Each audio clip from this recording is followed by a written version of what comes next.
Hey, it's James Crow here.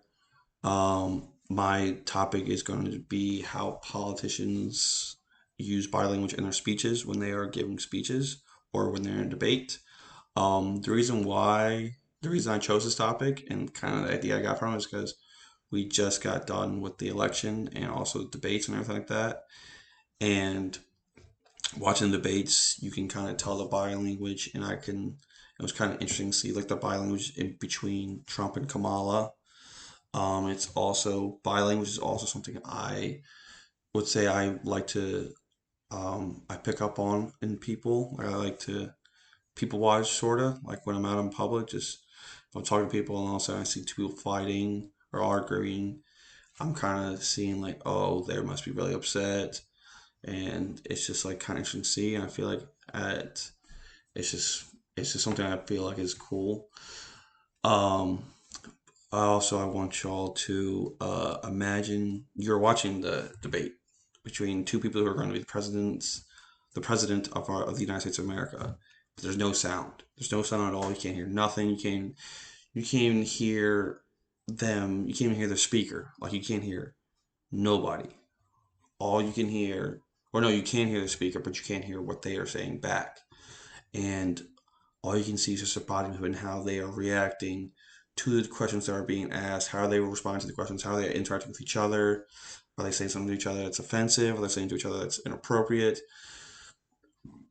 It's just I feel like it's you have to convey the message that they're representing through your mind and your eyes. You can't hear what they're saying.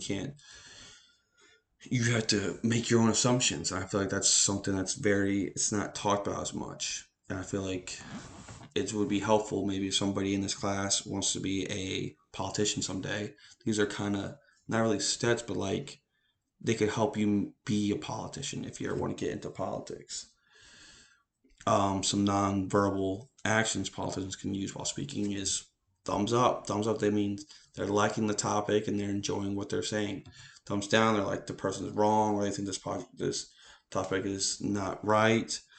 Um, another Another way to convey your message is slamming the fist down. It means you're very passionate about it. You're saying this is the truth and that you know exactly that what you're saying is the truth. A person that I would say he was very body language heavy was Hitler.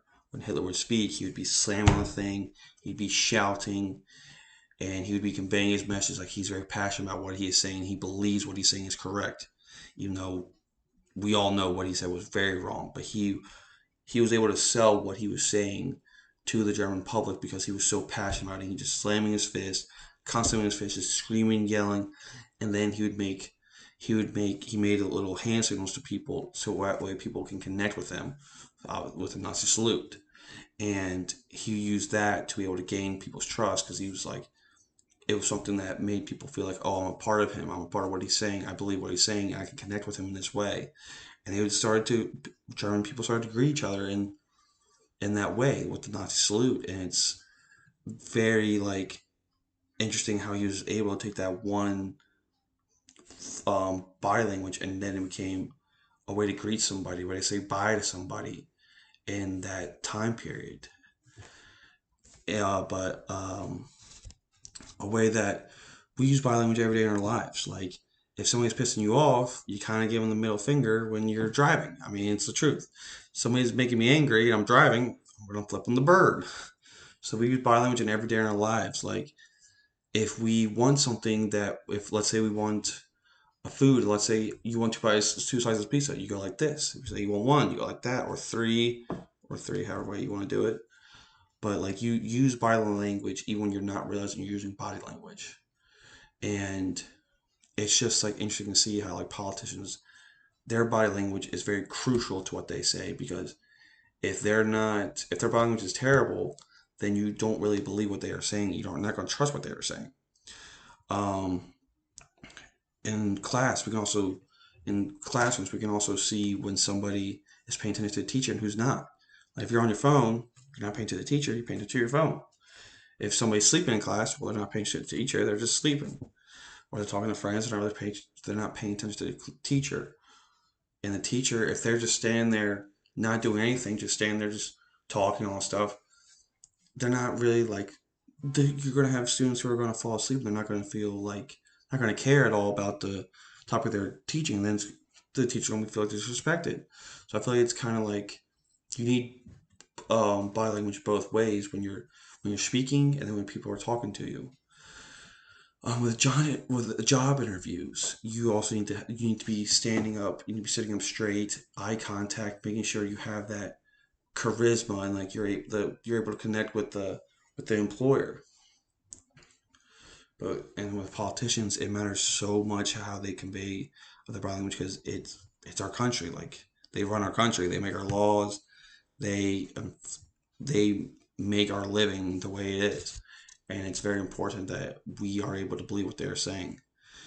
Um, Body language has helped individuals be influenced by the speaker. Like if it's shown that when they use their body language, it helps people trust them and believe more into that politician.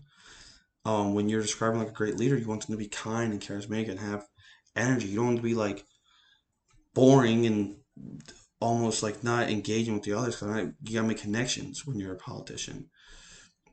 But they also have to be able to command respect from their peers. But you don't want to be command so much respect that people don't want to come up to you. You gotta be approachable. You have to be able, like, okay, he's gonna I respect him, and but I don't fear him. You have to be able to be respected but not feared.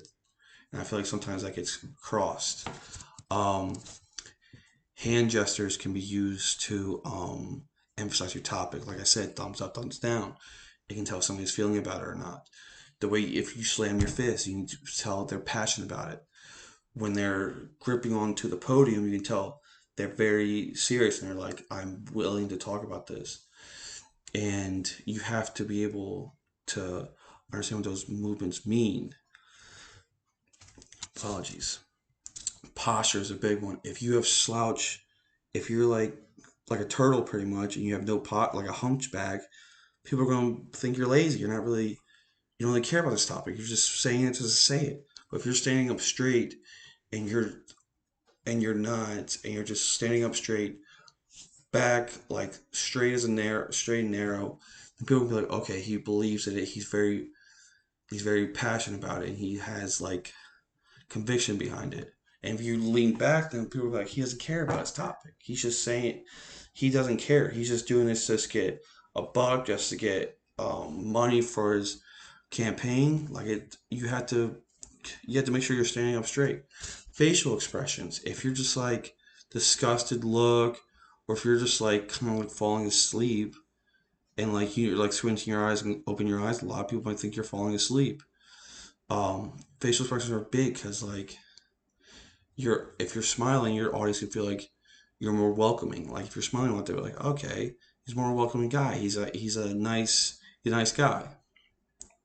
If you have your face mirror your message, it will help reinforce what you have to say, and that can make people believe what you have to say. And eyes is another big one. If you can gain people's trust with your eyes. Um, if you have prolonged eye contact, people will be more. It will show you're actively engaged. Like if you're talking to somebody and you're keeping your eyes on them, they can tell. Okay, he's engaged. He's listening to what I'm saying. He's not just there just to be there. But after all this, I learned that politicians, it's important that they use body language so we can gain their trust and do what they say because we need to trust them. We need to believe that they will do what they say they'll do, and then we will vote for them. But thank you.